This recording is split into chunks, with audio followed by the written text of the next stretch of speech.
each one of those deaths, but you're absolutely right. The benefit that 59. that shows vaccination is outstanding. It's tempting to say. Sure. Vaccinated. Recommend it for that age group. Could be rolled out as early as next week. But parents have already heard the JCVI they had passed that decision to the medical officers. And they'll remember that there was a marginal health benefit in giving. There may only be a marginal benefit to your child, but there is a broader benefit. They have to weigh that against the risk to their child. It's a heart problem. The risk of that heart problem is more significant. Well, it's risk to your child. I think it poses a completely different dilemma to an individual who is pro-vaccine. The risk of COVID-19 causes... The risk of serious illness to a child getting COVID is so tiny. It is. For an individual parent talking about their child, no parent wants to see their child have a heart problem. It's not. So if you're saying, actually, on the balance of probabilities, if your child gets COVID, they are 4 times as likely to have that heart problem, wouldn't expose their children to. Susanna, The COVID dose will not stop the aside. I think you're talking about responsible to your parents. They've said no. Then what happens? Then just give it. Just do it. I mean, how you can. Says yes and a parent says exactly. no. That's very often so easy. I would have thought. Well, but of course, there might be another way around. The fact that her son was in intensive care suffering from... If sea levels rise and if we can't cool our planet, testers are just doing what they feel about the environment, Laura, they need to do. Well, good morning. It's just gone 6:30. Welcome to the programme. If I had a bell, I would ring it because we brought you so much bad news over the last few months in these damn COVID statistics. And this morning, we have a great one. You may already have heard it. It's sort of broke quite late last night. Here it is. This is from the Office of National Statistics. This is kosher.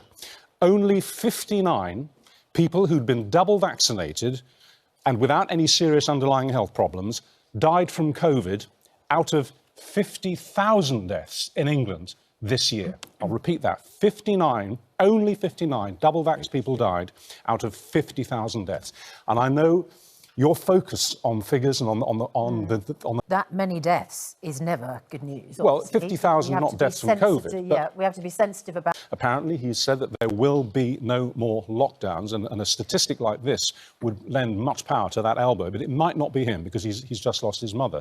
But it would seem to be that we can walk away from lockdowns. What do you? Well, that's why. Poll. Yes. As a parent, will you be vaccinating your 12, 13, 14 or 15-year-olds and see what the response is? Good question.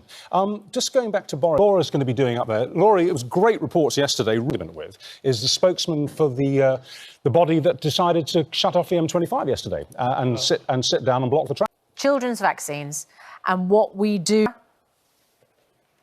So we're at 13 and China's at 12, is that right? Emissions per head. Emissions per head. Yeah. Lots more still to come, including the Queen of the Kitchen, Delia Smith, who's going to join us after 8 o'clock this morning. You're watching Good Morning Britain on ITV. Not that far from 7 o'clock, so let's get the competition in. And it's a big week for the competition because it's the biggest prize this programme. Yes, a very good morning, Britain. It is 3 minutes past 7 o'clock. All children in England aged 12 to 15 will be offered a dose of the Pfizer vaccine in a bid to try and reduce the disruption to education. The move means around 3 million children will now be eligible for the jab, which is expected to be administered in schools.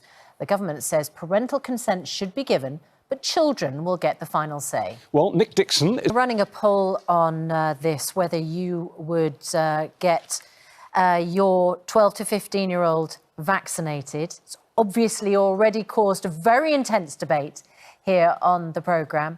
Do vote in that and let us know. We're going to have a debate about the benefits of the vaccine, which Dr. Hillary said very clearly this morning outweigh any risks. So are you happy for your child aged 12 to 15 to have the vaccine?